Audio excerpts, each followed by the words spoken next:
Salut tout le monde, c'est Nicolas pour la deuxième partie d'une vidéo que j'avais faite contre un régular de NL5000 sur Entraction.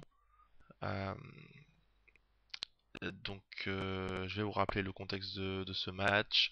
J'avais fait une première vidéo où j'avais décrit quelques coups contre un adversaire qui est assez aggro, qui est très très aggro pré-flop, qui 3-bet beaucoup, euh, qui est un petit peu calling station, qui est pas forcément évident à manipuler. Donc là, le match est bien entamé depuis quelques temps. Il y a eu que quelques grosses variations de tapis à certains moments, quelques gros coups qui s'est joué. Le match est beaucoup plus chaud. Moi et lui, on se laisse pas faire. Donc là, on est dans un contexte un peu différent que la première partie. Donc voilà, on continue sur la même lancée.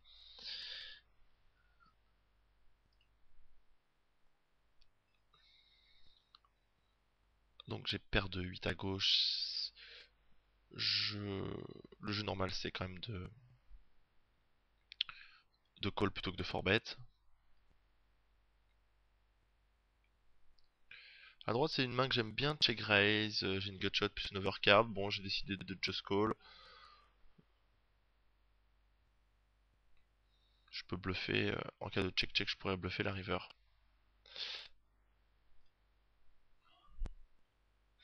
Alors, sur la table de gauche, donc j'ai décidé de coller le c-bet sur hauteur valet. C'est le genre de main que avec laquelle j'ai envie de pot contrôle. Mon adversaire a tendance à beaucoup de barrels sur ce genre de board. Euh, donc c'est un peu gênant. Le 9 de pique est un peu une mauvaise carte pour ma paire de 8. Euh, Ici, je pense que si j'avais une paire d'as, j'aurais just call. euh, Puisqu'il a tendance à 2 barrels, voire 3 barrels. Donc un peu pour le punir, j'aurais pris cette ligne-là. Si j'avais un draw, ça aurait été intéressant de pousser all-in ici. Maintenant, ma paire de 8 est assez vulnérable, je peux déjà être derrière. Et même si je suis devant, je suis pas à l'abri d'un bluff river. Donc pour toutes ces raisons, j'ai préféré passer. C'est vrai que c'est pas la première fois que mon adversaire me seconde barrel à 1004 comme ça dans les pots 3 bêtes, ça commence à être un peu gênant. J'ai un peu de mal à trouver des bonnes mains et à le piéger. Euh, donc voilà, j'ai décidé de passer sagement ma paire de 8. Euh, à droite, le check est ok, mais j'aurais bien aimé bet sur ma deuxième paire qui est souvent très bonne. Bon, les deux sont corrects. Je pense qu'ici, avec un 8, il va me call.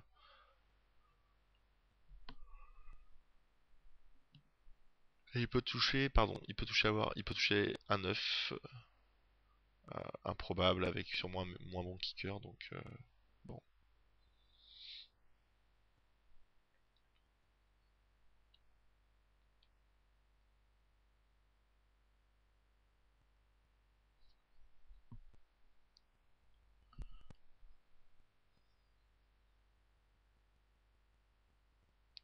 Alors, j'ai décidé ici de faire 150 dans 300. Mon bet normal c'est plutôt 200, mais de temps en temps je peux faire un petit bet à 100, 150, 250, 300. Euh, je peux varier la table de mes bets, c'est un peu de façon aléatoire, on va dire.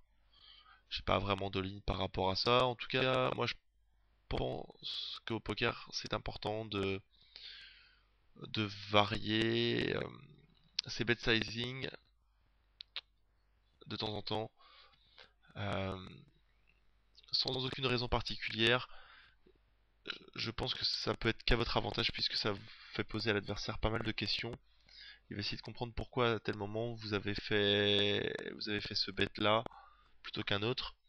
Et, et il va essayer de trouver des explications qui n'existent pas puisque c'est de l'aléatoire. Donc ça peut l'induire en erreur en fait. Moi je pars, voilà, Je suis plutôt partisan de ce genre de move de temps en temps, faire des choses un peu bizarres, un overbet turn par exemple. Voilà. Euh, Ça complexifie un petit peu votre jeu et c'est intéressant.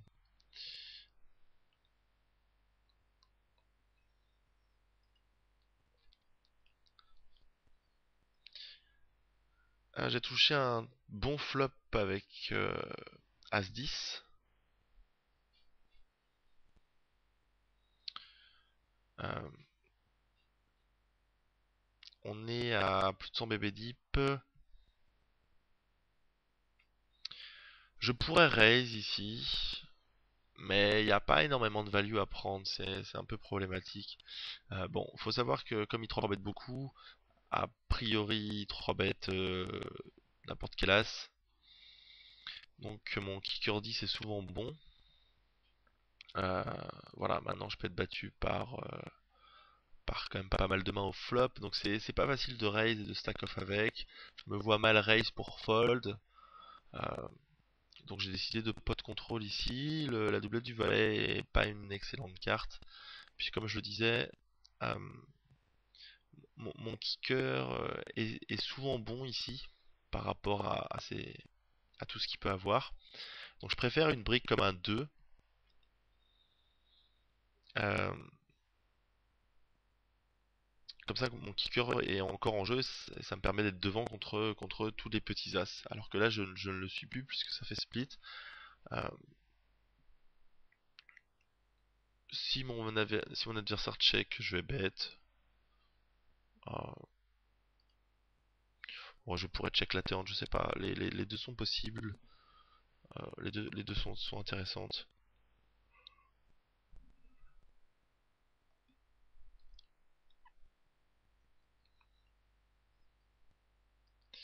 Euh, donc là, mon adversaire mise. Pour l'instant, il n'y a pas de quoi, pas de quoi s'affoler. C'est un call facile à la turn. Là, si mon adversaire check, je vais check évidemment. Et il envoie le tapis qui correspond. Il pote en fait, ce qui correspond à 4300. Euh, Là, j'ai une énorme décision. Puisque je bats qu'un bluff total. S'il a un petit as, je pense pas qu'il va le faire. Pour essayer de voler la moitié du pot. Ici, il y a beaucoup de mains qui me battent. Là, la couleur, la quinte, un valet. Euh, Faut savoir que c'est le genre de board que un adversaire ne va pas souvent 2 barrels et 3 barrels bluff avec R total. Euh, Quand on est collé une fois sur ce genre de board, surtout qu'il y a la doublette du valet qui change pas grand chose, euh, l'adversaire va pas souvent seconde barrel puisqu'il sait que si j'ai un as je lâcherai pas, si j'ai un valet non plus. Euh, donc tout ça combiné fait que en règle générale l'adversaire a plutôt tendance à abandonner à la turn. Donc ce serait assez tricky quand même que l'adversaire soit en bluff total ici. Je pense qu'il y a quand même peu de chance. Euh, donc la décision de fold est beaucoup plus sage. C'est vraiment important quand vous êtes dans un coup de vous dire ok, est-ce que mon adversaire peut souvent se retrouver en bluff dans cette situation-là? Euh, alors typiquement, il y a certaines situations où oui, c'est le cas puisque l'adversaire va ses bêtes. Après, il y a une scary card, il va essayer de la bluffer assez souvent. Et ensuite, une autre scary card arrive. Et le pourcentage de bluff est beaucoup plus élevé dans ce genre de situation, par exemple. Euh, Ici, c'est pas le cas. Donc c'est vraiment important de lire le board et de savoir avec quel genre de main il aurait fait quoi. Ici, typiquement, s'il avait tirage couleurs, euh, souvent il va seconde barrel. Euh, donc là, auquel cas il l'a touché. Donc clairement, il y a beaucoup trop de mains qui me battent et pas assez de mains dans laquelle il va bluff. Donc j'ai décidé de passer sagement.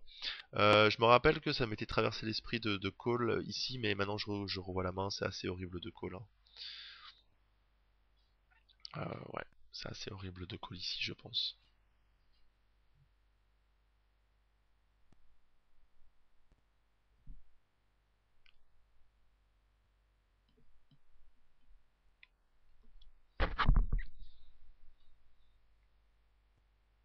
donc un adversaire qui est pas facile à jouer, hein.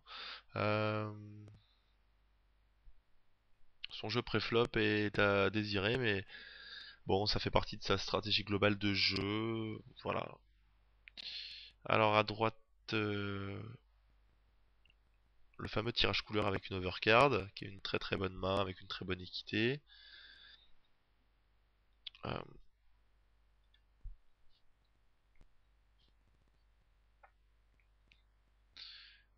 Ici, je me fais raise. Petit, donc je sais pas qu'est-ce que ça veut dire particulièrement ici. Euh, je sais pas. À l'heure actuelle, le pot fait 1100 € et j'ai 3008 de tapis derrière. Si mon adversaire stack off avec une main type As-Dame, je vais être à peu près 40%, je vais être à 40%, ce qui est une équité tout à fait correcte. Plus la proportion ici de faire folder mon adversaire, donc je pourrais re-raise, je ne sais plus ce que j'ai fait d'ailleurs. Le call, évidemment, tout à fait possible, mais le re-raise est intéressant. Je suis prêt à stack off sans, sans problème à prendre le gamble. Euh, Ça aussi permet de montrer à l'adversaire qu'on a un jeu agressif et qu'on se laisse pas faire, justement qu'on peut pas se faire raise comme ça sur nos donk bets aussi facilement. Donc c'est intéressant dans la game. Ici, clairement, je sais plus du tout ce que j'ai fait.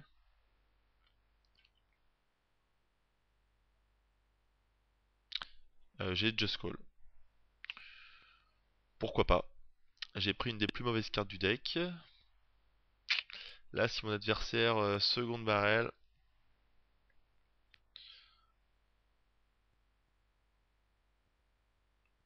si seconde barrel, ça va être difficile de faire quelque chose.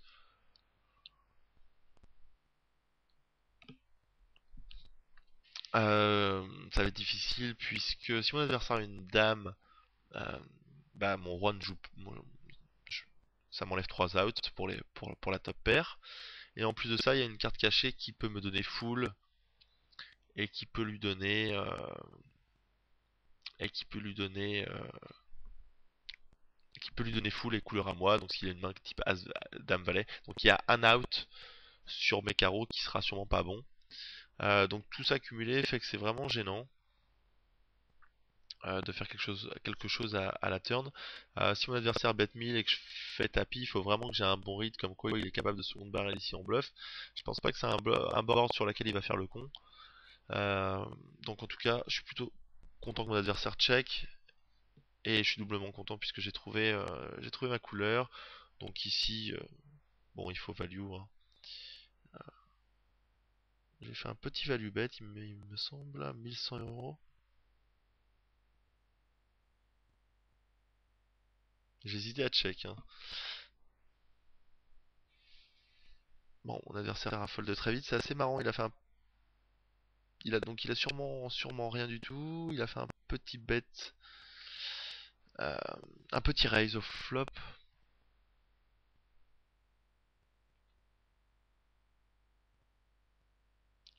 Bon là, si mon adversaire me faisait tapis, clairement j'aurais payé, hein.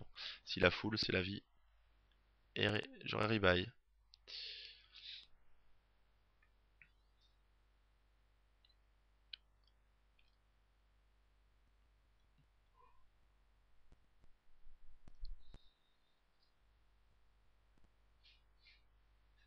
Donc là, clairement, dans ce match, j'aurais dû fold un peu plus pré-flop pour éviter de me faire 3 bêtes et de devoir fold beaucoup de mains. Euh, c'est intéressant de changer sa fréquence d'open au bouton durant le match, puisque la plupart du temps, vous avez un adversaire en face de vous qui va pas forcément s'adapter, ou du moins pas bien, qui va pas forcément adapter ses ranges, donc là on peut en profiter. Donc j'essaye de mixer ma range de donk bet. Euh, Ça permet de pas se laisser faire dans certains coups, d'en voler pas mal. Puisque si on check, en fait au flop, notre seule chance de voler le coup au flop c'est de raise, donc voilà, tout de suite on est obligé de mettre de l'argent dans le pot, et, et si on check raise trop, peut-être que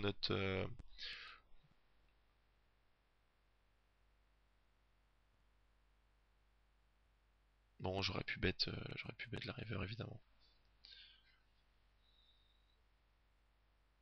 Bon, il a fait un mini-raise, c'est sûrement un misclick à gauche.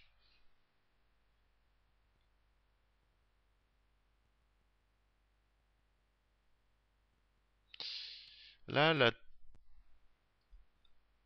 euh, ici on a une situation intéressante. Mon adversaire avait 6500 € de tapis, je le couvre.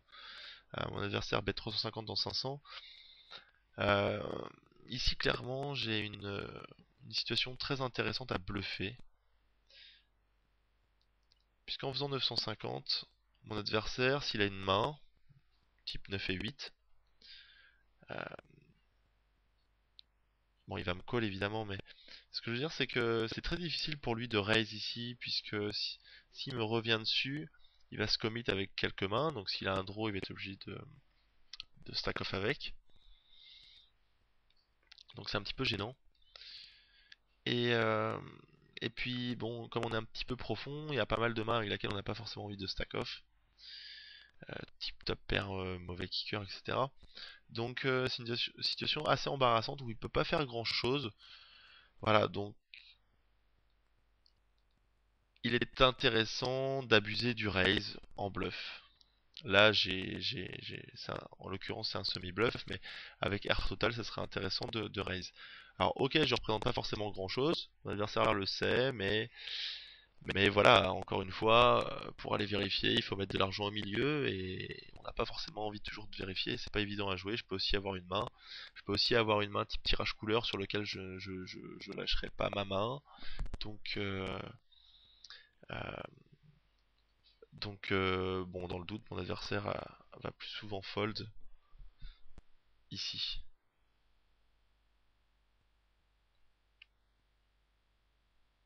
Alors contre lui, j'aurais tendance à beaucoup plus raiser mes mains type roi-valet. Là j'ai just call, mais je vais plus souvent les raise puisqu'il a tendance à énormément coller mes tribets avec des mains genre roi 8, roi 6. Donc finalement, je serais pas si souvent que dominé que ça avec ce genre de main là.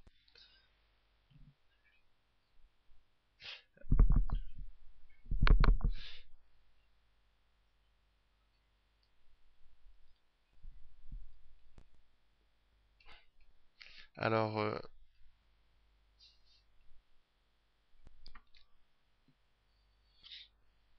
donc j'espère avoir de l'action avec des mains type roi dame en position. J'espère me faire 3 bêtes, puisque c'est des mains qui vont se jouer très très bien face à sa range, et qui touchent plutôt bien. C'est des mains avec lesquelles je vais pouvoir semi-bluff dans pas mal de situations, avec des gutshots, des overcards, donc c'est des mains qui sont très intéressantes à jouer.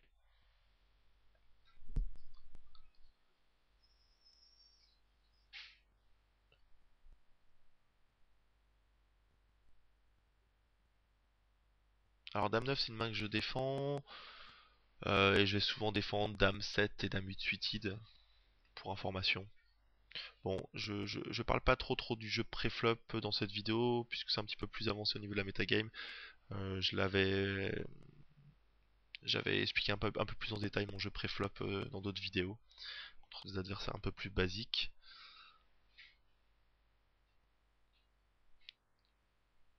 Alors ici, il a tendance à pas trop varier ses bêtes, il fait souvent 150 dans 250. Alors un de mes défauts, c'est de pas assez check raise de pas assez check raise les flops, pardon. C'est vrai que je devrais le faire beaucoup plus souvent.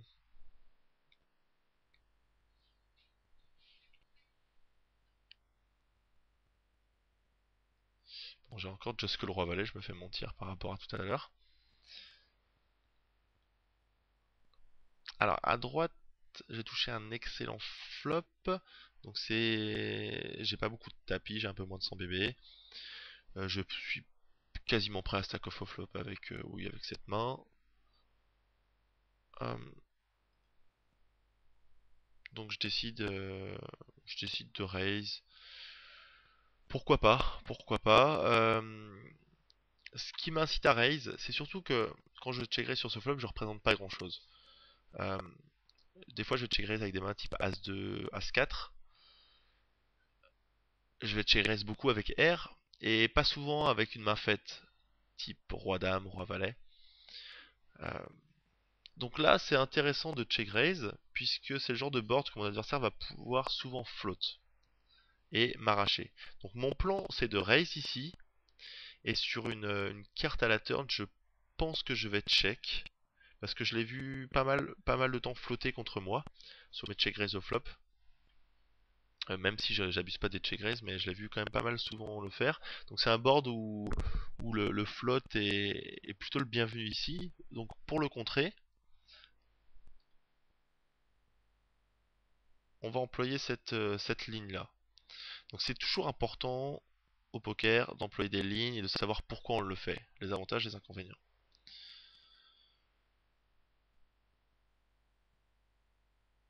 Alors, il y a des joueurs qui vont float et qui vont ici miser genre 700, 800. Euh, J'avais parlé dans la première vidéo du floating et comment lutter contre le floating. Donc là, c'est toujours la même histoire. Pour le punir, bah, de temps en temps, il faut check raise ou check call la turn. Il faut lui laisser la place pour bluffer le coup. Euh, à gauche, je fais un call très marginal avec 6 et 9 suites, très marginal. C'est vraiment parce que mon adversaire call énormément. En général, je colle pas ce genre de main.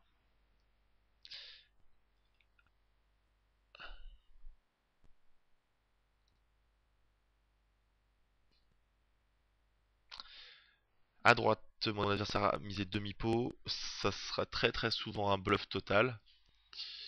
Euh, ouais, ça sera très souvent un bluff total. Est-ce que ici je pourrais raise? C'est possible. Ce serait possible.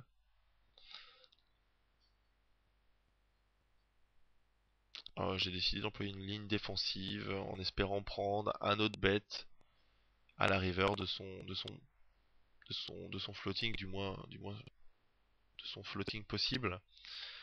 Euh, voilà. Euh, alors à droite, est-ce que je suis prêt à stack off avec cette main qui a une équité contre As-10 qui est correcte? Euh, non, qui est pas terrible en fait. C'est- Ouais, c'est pas terrible. Ok, s'il a une paire d'As, j'ai une équité qui doit être proche de 35%. Le problème c'est qu'il y a pas mal de mains où je peux être quasiment drawing dead. Euh, des mains type 18, etc. Brelan, quinte. Donc c'est assez difficile ici de stack off avec cette main. Ou du moins si je stack off, c'est souvent pour être le premier à faire all-in et pas à payer, en espèce de semi-bluff. Donc j'ai décidé de just call ici.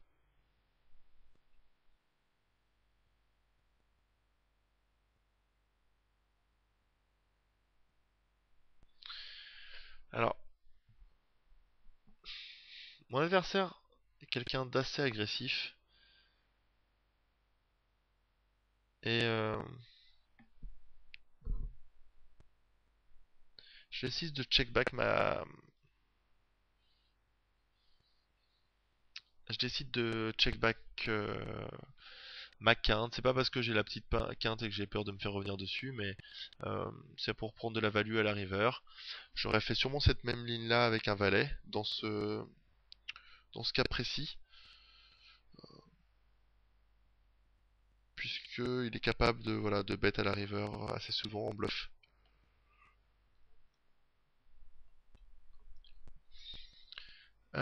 Sur la table de droite, mon adversaire a misé 1500 dans 2500, donc je suis évidemment très content que mon adversaire bet, puisque j'ai très souvent la gagne ici.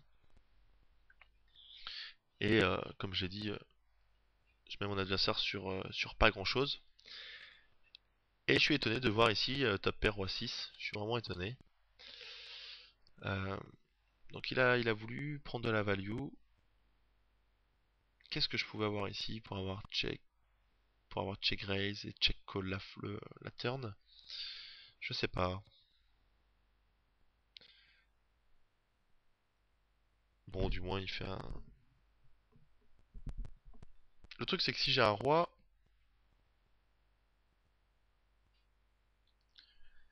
j'ai souvent un meilleur kicker que lui. Je peux avoir Roi 9, Roi 8 qui split. Mais Roi 8, je vais jouer souvent avec si c'est suited. En fait, j'ai plus de rois avec un meilleur kicker. Euh, un kicker avec 10 et au-dessus. Remarque avec Roi Valet, je tribet. Avec Roi Dame, je tribet.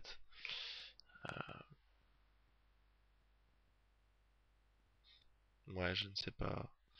Je ne sais pas quoi penser de son value bet. Bon, je pense qu'il est obligé de temps en temps de faire de value quand même ça.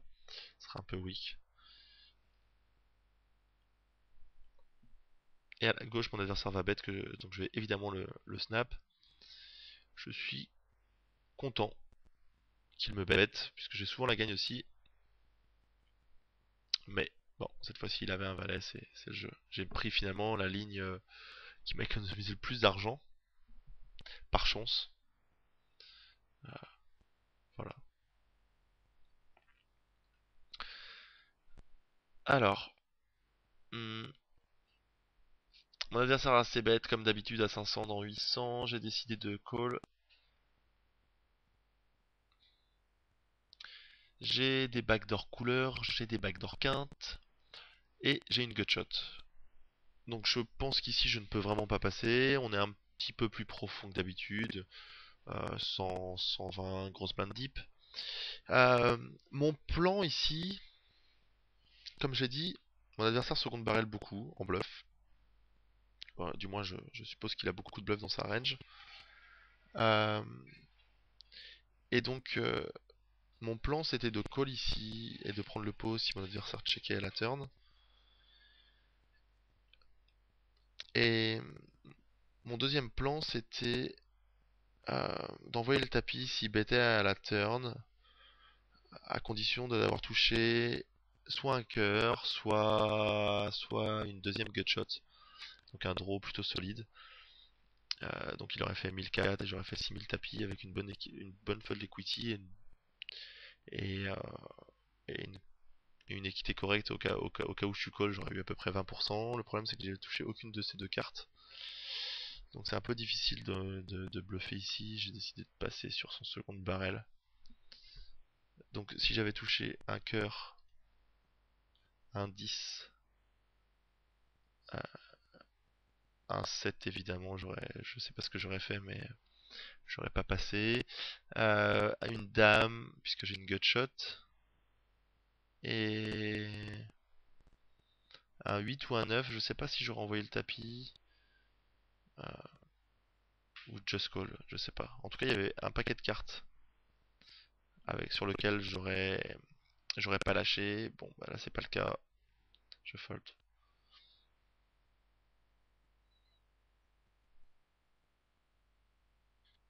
Donc ça c'est un petit peu gênant, comme je l'ai dit dans la première vidéo, c'est que mon adversaire a tendance à beaucoup de barrels et je me suis pas trop bien défendu pour l'instant là-dessus, j'ai beaucoup fold. Donc ça a été un problème pendant le match. Alors, ici juste pour information, au niveau du bet sizing tout à l'heure, mon adversaire a fait 125 et j'ai fait 375.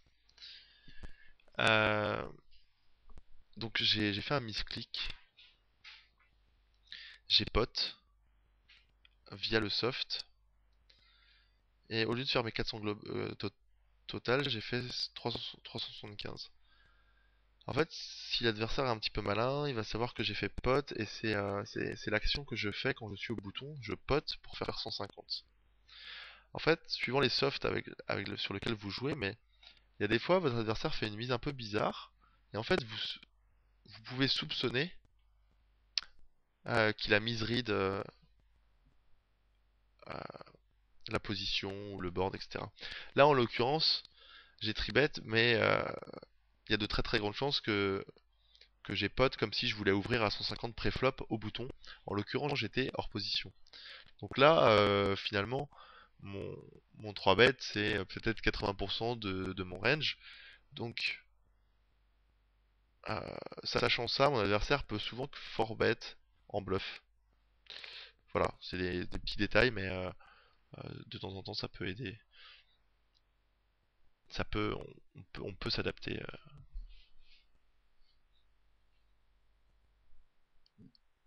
Je varie pas trop la taille de mes bet sizing. Je varie pas trop la taille de mes bet sizing.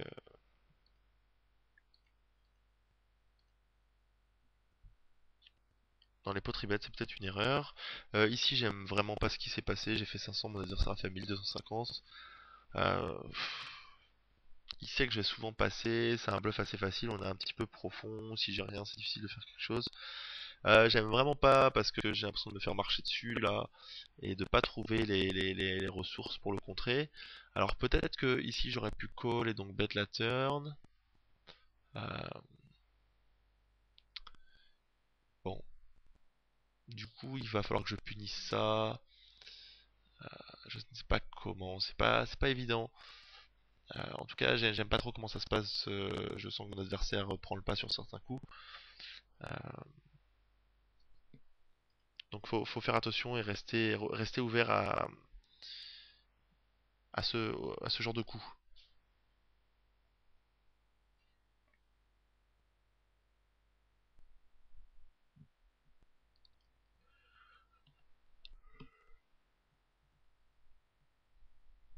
Bon, évidemment, mon adversaire abuse d'une certaine stratégie, donc qui dit abuser au poker dit exploitable.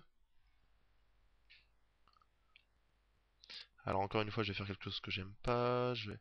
Bon, je suis ok pour miser 450 ici.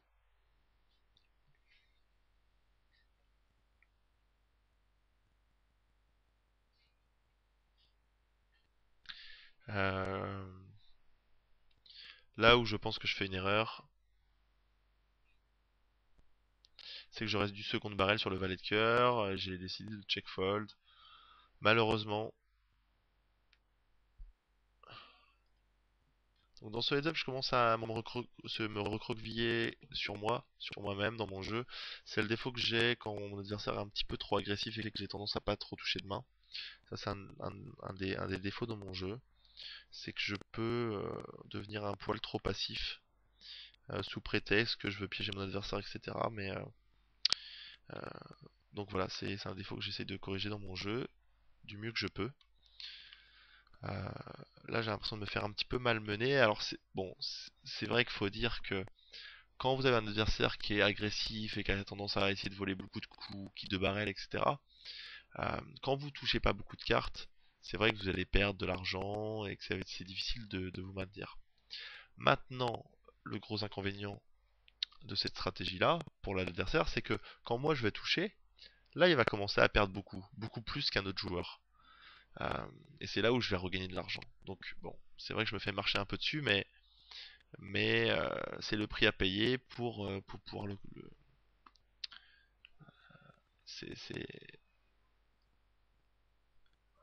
c'est bon, c'est pas tout rose pour lui. De toute façon, il perdra des pots plus tard. Et il prendra un peu plus cher quand je vais toucher des mains. Alors ici j'ai touché un très bon flop, une excellente turn. J'ai décidé de check call. On est un petit peu plus profond, c'est vrai que je pense que mon jeu est un petit peu moins optimal à 200 BB deep qu'à 100 BB deep.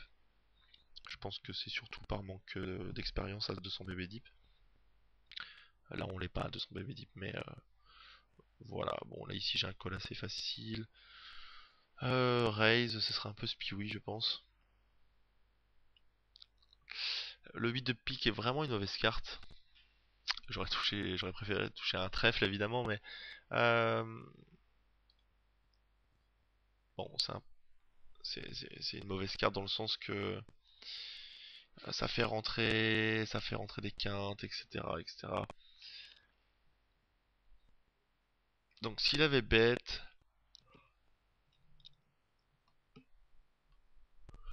si mon adversaire avait fait all-in, je pense que j'aurais fold. Et si mon adversaire check, donc je suis très très content. J'ai pas de grosses décisions à avoir à la river. Je suis quasiment sûr d'avoir gagné ici, puisqu'il y a des grandes chances qu'avec une couleur, un 10, quinte, il continue son action, de peur que je check back toutes les mains faibles. Il n'y a pas de raison ici, j'ai sûrement une main faible, il n'y a pas trop de raison que je bluffe le coup. Donc a priori, il n'y a pas de raison qu'il me piège en checkant la river. Maintenant, j'ai pas masse de value à y prendre ici, donc je préfère check gentiment. Et à ma grande surprise, mon adversaire avait un indice et a voulu me piéger. Pourquoi pas, pourquoi pas. En tout cas, c'est à prendre en compte. Mon adversaire sait s'adapter et il est moins mauvais que je le pensais, que j'aurais pu le penser. Maintenant que je revois la vidéo, je pense qu'il est, voilà, qu'il est meilleur que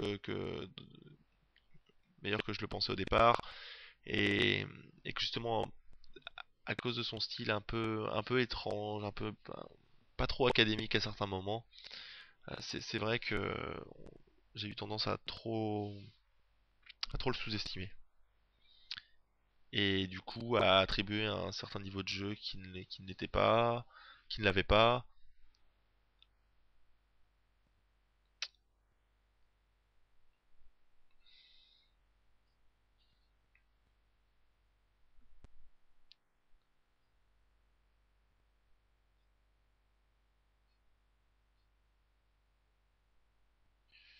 9 et dame à trèfle, je vais plus souvent call, mais de temps en temps ça peut m'arriver de 3 bêtes ce genre de main là.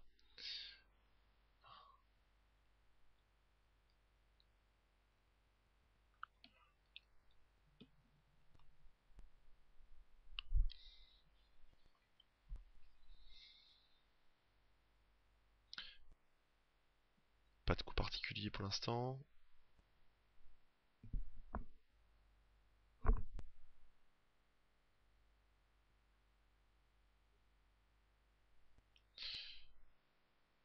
Alors,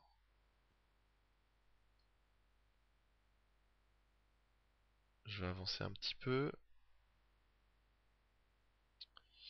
Voilà, ici un petit coup intéressant. Je défends les 9 10 suited. Je touche un excellent flop. Sur ce flop, j'ai décidé de sous-jouer ma main puisque mon adversaire a tendance à être assez agressif et il y a pas mal de cartes euh, type une dame ou des cartes comme ça qui peuvent être légèrement scary et sur lesquelles il va avoir tendance à beaucoup bluff. Donc moi je m'apprête à piler pas mal de fois avec mon 9 et 10. Donc voilà, j'ai décidé de prendre une ligne passive. Ici j'ai touché une turn à la fois dangereuse pour lui et pour moi, mais en même temps qui m'ouvre des draws absolument immenses. Euh, je pourrais raise. Je pourrais raise ici, et, très possible. Mais ce qui est intéressant, c'est que il y a pas mal de cartes dangereuses, type un 7 ou une dame ou un carreau, qui me donnent, qui améliorent ma main, mais sur laquelle il va pouvoir bluffer à la river. Donc voilà, j'ai décidé de call en sachant que,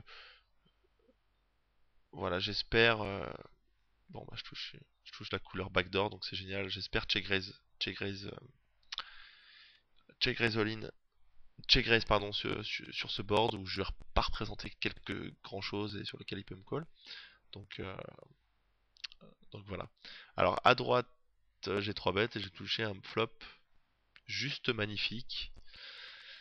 Quand on a un monstre comme ça, il y a 15 000 façons de la jouer. Maintenant, ça dépend beaucoup de la dynamique. Je pourrais check call, check call, check call, check raise, bet, bet, bet. Tout est possible. Voilà, j'ai décidé de bet tout le long en espérant que mon adversaire ait un as.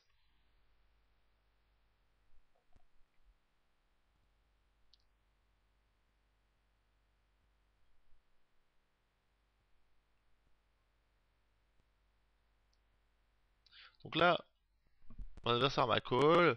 Il peut me float, c'est possible, avec des mains type roi, valet, roi, dame, des mains comme ça, en espérant que je check et que. Et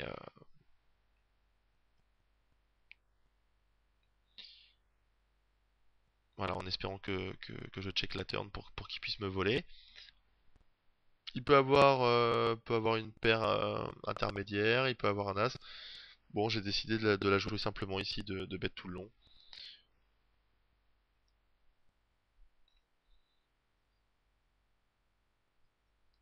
J'aurais dû faire un raise un peu plus fort, 3008 ici. Bon, c'est comme ça. Il a fini par me coller avec As-Valet. Donc j'ai quand même touché les deux meilleures cartes du deck en backdoor. Voilà, c'est cool le poker par moment.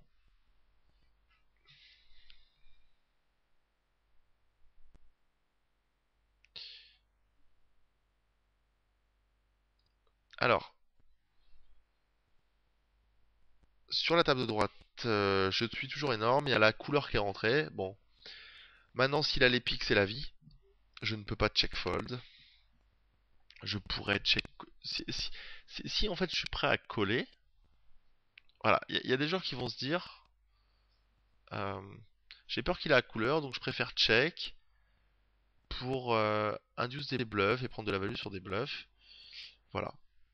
Euh, le problème c'est que si je check et qu'il a la couleur, il va me faire all-in et je vais payer de toute manière.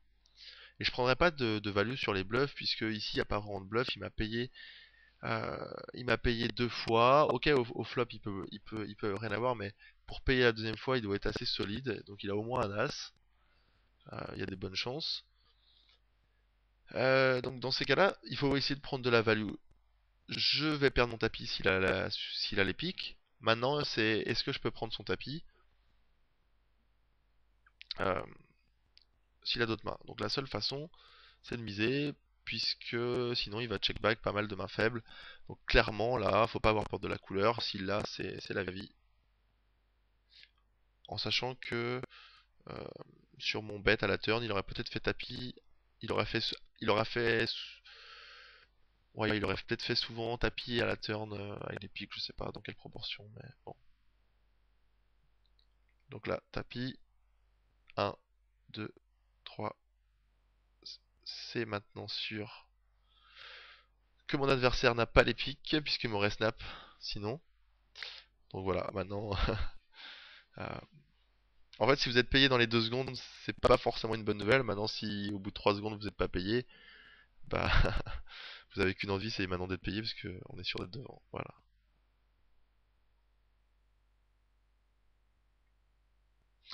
Et la call avec As-Valet, en fait, c'est assez marrant. Ce qui serait une erreur ici, ce serait de dire, ok, il y a un pic qui est sorti qui est un peu scary, donc mon adversaire risque d'avoir une range polarisée quand il fait all-in, alors que pas du tout. En fait, le pic, bon, ok, ça change un petit peu, mais quasiment rien. Il est sorti, c'est la vie. Si j'ai deux paires As-2, deux paires As-8, je vais value de la même façon. Euh, et c'est pour ça. Et il faut éviter de penser que l'adversaire aura une range polarisée dans un coup précis. Voilà. Donc après, je sais pas ce qu'il a pensé ici, hein, mais bon, voilà. Il s'est peut-être dit, justement, le fait que le pic sorte, ok, je peux avoir les pics, mais surtout, c'est entre guillemets une carte qui me permet de bluffer un petit peu plus souvent le coup, si j'avais rien moi. Donc il s'est peut-être dit ça, que voilà, le 4 de pique rajoute euh,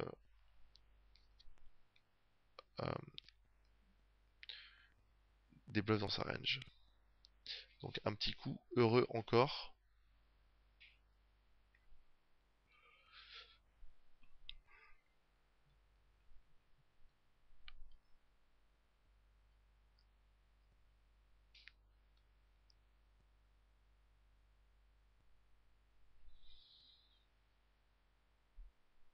Je vais avancer un petit peu.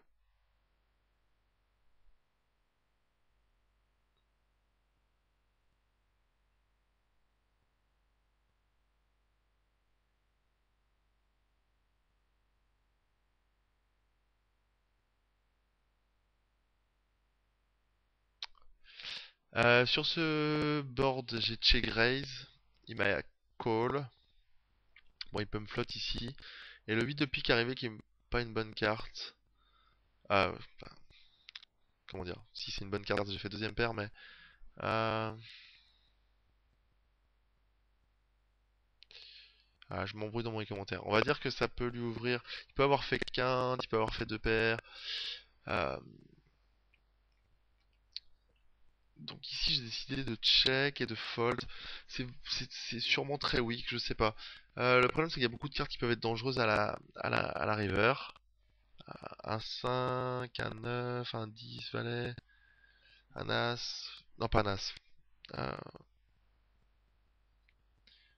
Il y a beaucoup de cartes dangereuses ici et je me voyais pas payer à la turn et à la river. Bon, maintenant c'est clair que quand je vois le coup, je me dis que c'est un petit peu weak quand même de fold ici. Le truc c'est que je back un bluff total et je back un float total au flop. Puisque s'il a une main 6, il va sûrement check back. Donc voilà, tout ça cumulé fait que j'ai préféré fold pour éviter d'avoir un spot difficile et faire une erreur. Euh, Comme je sais qu'il est assez agressif, c'est pas facile de le lire. Donc voilà, je vais juste vous montrer un dernier coup.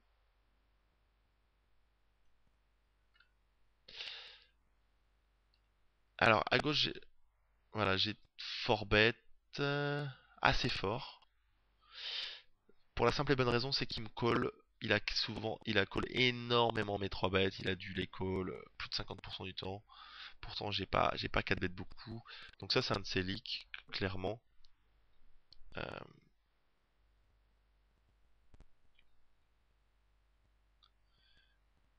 c'est un de ses leaks. J'espère qu'il va me call ici. Voilà. Ah, il y a deux coups que je voulais montrer.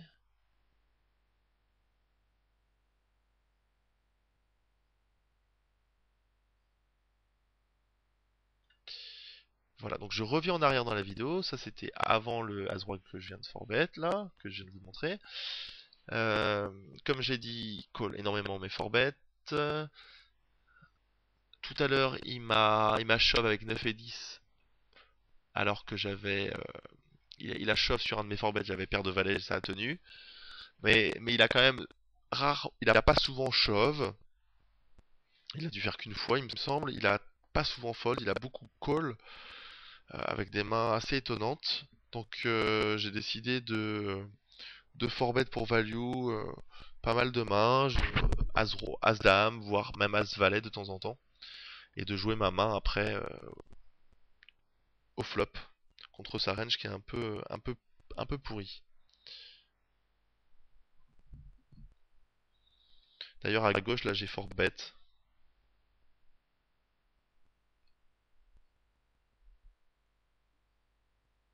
Donc c'est un peu bizarre de fort bet sur deux tables en même temps. Bon. À droite j'ai touché un flop génialissime pour deux raisons. C'est que ma main est très forte sur ce genre de board. Et en plus de ça, c'est que finalement je crains pas grand chose. Je crains pas beaucoup de turns. C'est un board qui est très très très soft. Donc je peux me permettre de sous-jouer ma main. Euh, Du moins, le fait de sous-jouer sur ce genre de board, ça a beaucoup moins de conséquences que ça pourrait l'avoir sur un board roi 10 valet. Voilà, dans l'idée. Euh, j'ai commencé à beaucoup forbet et comme je... Bon non, j'ai pas tant que ça forbet, mais de son point de vue, je pense qu'il a un peu titillé, ça l'embête un peu que je forbet, il a commencé à me call pour aller voir des flops. Et comme il est un petit peu aggro, euh, je me dis que ça peut être intéressant ici de sous-jouer mon As-Roi.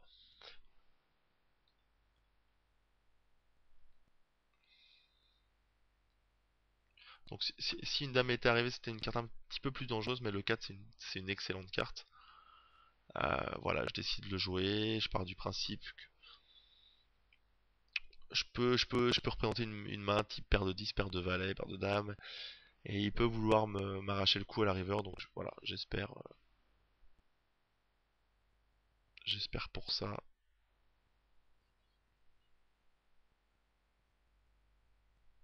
J'espère évidemment qu'il va me shove, je suis très content qu'il me shove, je snap. Et là, oh my god, il a deux paires roi 8. Il a flopé top 2 pair sur ce board, donc c'est un nice couleur. Ok, rebuy. Voilà pourquoi des fois je me dis que mon adversaire n'est pas très fort. Donc c'est assez étonnant puisqu'il a certaines faiblesses dans son jeu. Il m'a collé mon forbet Alors, ok, j'imagine que sur n'importe quel flop, il avait l'intention de check raise all-in, mais bon, c'est quand même un petit peu ambitieux contre ma range de 4bet qui est quand même solide. J'ai pas beaucoup de 4bet bluff, etc. Euh, donc c'est plus qu'ambitieux, on va dire que c'est mal joué. Voilà, maintenant il a touché deux paires.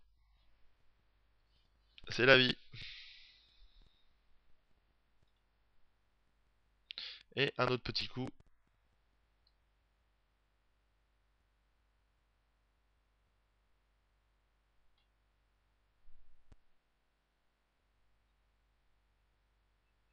Alors, c'est sur la table de droite. Ivy Poker en action.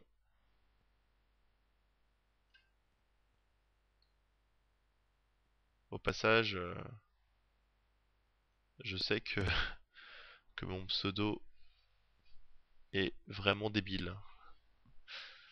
Euh, je ne suis pas plus que ça fan d'Ivy. Voilà. Paire de valets, retour à l'action sur la table de droite.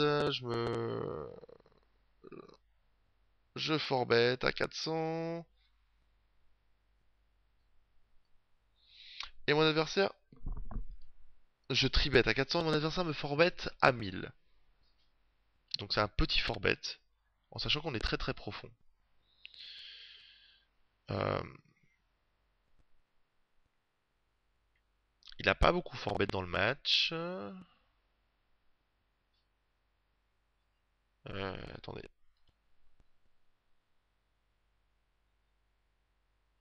Si, il a quand même forbet. Il a quand même forbet. Si. Je me rappelle. Là, il y a une donnée à prendre en compte, c'est qu'on est très profond. On a plus de 200 BB deep, 220. Donc c'est un coup qui est pas facile à jouer avec paire de valets. J'ai pas envie de stack off forcément avec. Euh, bon, il a fait un petit raise, donc il va falloir que je joue ma paire de valets hors position. Mais c'est comme ça. Il y a beaucoup de joueurs qui refusent et qui trouvent ça très difficile de jouer certainement hors position. Ouais, c'est pas évident, mais bon, c'est comme ça. C'est comme ça, on se doit de les jouer. J'ai touché un board plutôt soft, mais bon, encore une fois, j'ai une espèce de bluff catcher ici. Ça va être difficile de prendre beaucoup d'argent, d'extraire beaucoup d'argent avec, de se faire payer avec moins bien. Donc j'ai décidé de check call le flop. Bon là c'est obligatoire évidemment.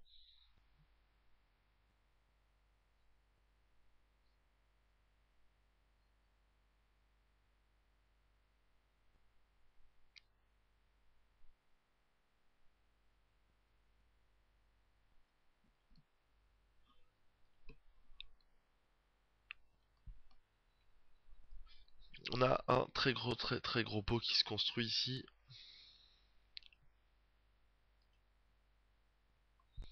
Mon adversaire a misé 2008 dans 4005. Euh, Clairement, s'il a une overpair ici,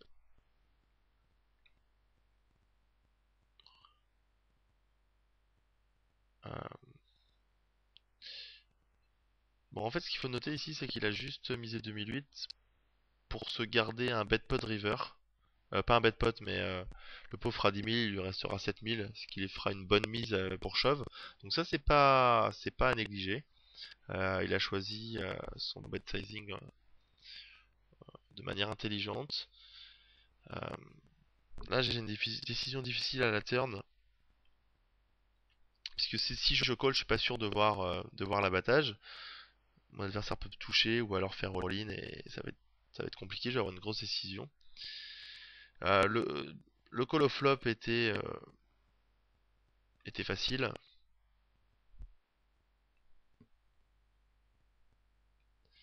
Maintenant ici, ça devient compliqué.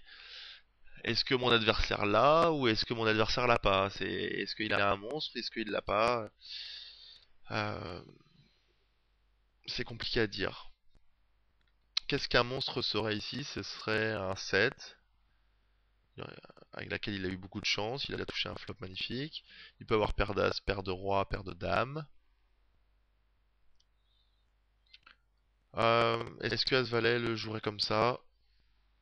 C'est possible. C'est possible. Maintenant, dans sa range, il y a beaucoup de bluffs. Bah, c'est possible qu'il bluffe, du moins. J'ai décidé de payer encore une fois. Ça, c'est pas un call qui est facile. C'est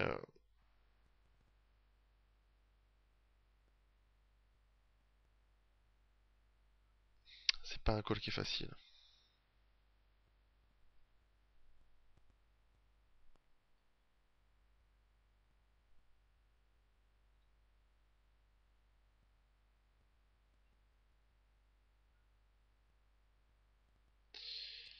Et comme convenu, mon adversaire envoie le tapis, c'est-à-dire 7000 euros dans 10 000.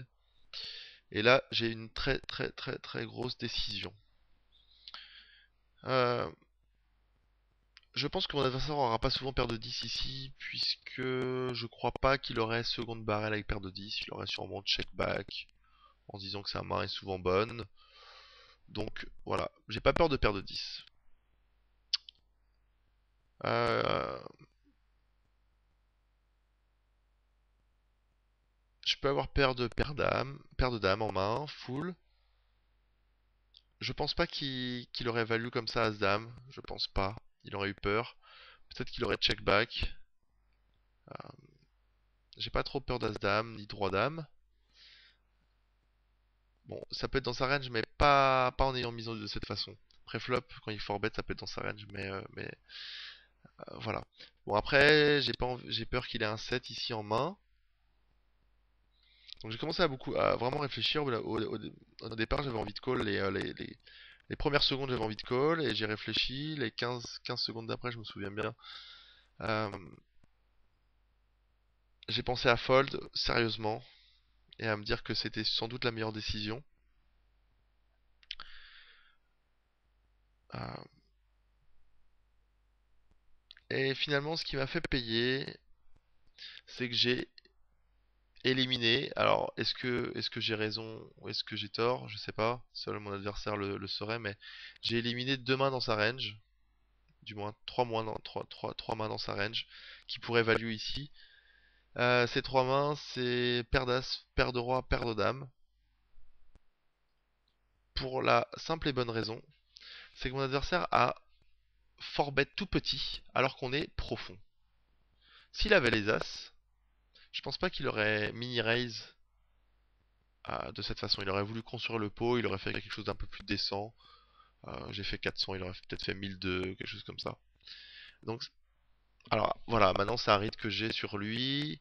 Est-ce que j'ai raison? Je le sais pas, je le saurai jamais. Sauf si je colle et que je vois qu'il a les as, mais j'ai l'impression qu'il aura pas souvent ici les as, les rois et les dames. Voilà, donc d'après mon analyse, j'ai juste peur qu'il ait un 7 en main, ou Brelan de 5 évidemment, mais avec la profondeur, il aurait, je pense, plutôt, plutôt call avec une paire de 5 en main. Voilà, donc juste pour cette raison, j'ai décidé de call, en me disant que s'il a pas les as, les rois et les dames, sa range de value est plutôt petite. Et comme c'est un adversaire qui est assez agressif et qui a tendance à mettre de l'action quand ils sont de la faiblesse, pour toutes ces raisons, j'ai décidé de serrer les fesses et de call.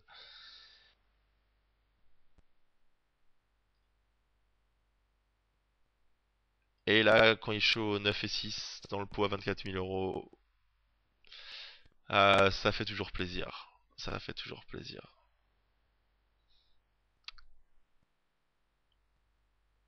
Voilà. Maintenant, c'est le genre de décision, vous savez, vous avez jamais 100% raison, vous avez jamais 100% tort. C'est qu'une affaire de proportion. Alors, est-ce que dans l'absolu, c'était un bon call? Je pourrais jamais le savoir. Bon. Euh, c'est assez compliqué. Maintenant, il faut se fier à ses rythmes par moment. Et puis écouter,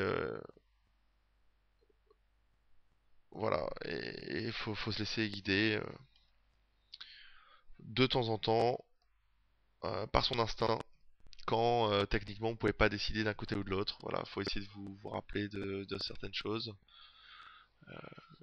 Et le coup des 1000 préflops, ça m'a fait payer. Voilà pour cette deuxième partie. Je ne ferai pas de troisième partie de ce heads up. Euh, bon, un adversaire un peu particulier qui a des défauts dans son jeu, mais qui compense par pas mal par pas mal d'agressivité. Comme je l'avais dit dans la première vidéo, je l'ai rejoué depuis, je l'ai rejoué aujourd'hui, je me suis fait un petit peu massacrer. J'ai préféré arrêter au bout d'une cave de perte parce que je sentais que il était en train de me dépasser de tous les côtés. Donc c'est un adversaire qui peut vous faire perdre les pédales plus facilement qu'on ne le croit. Euh, bon là clairement dans la session j'ai run très très très très good contre lui. Euh, il a pas tant que ça touché. Ça peut être une horreur quand il touche. Voilà. Maintenant je pense que j'ai un edge parce que il fait quand même certaines erreurs. Et je peux m'adapter contre son style de jeu. Et j'ai l'impression que des fois il peut ne pas s'en rendre compte pendant un petit moment. Euh, donc voilà, c'est clair que je le rejouerai ce joueur. Euh, et c'est le genre de joueur contre qui j'aurais aucun problème à live au bout de une ou deux caves de perte, puisque puisque c'est le genre de joueur qui peut être quand il est chaud bouillant, il peut faire très très mal. Voilà pour ce heads up en deux parties. J'espère que ça vous a plu et puis je vous souhaite de run très très good de table comme j'ai la chance de run sur les miennes en ce moment. Voilà, pourvu que ça dure. Ciao ciao, bye bye.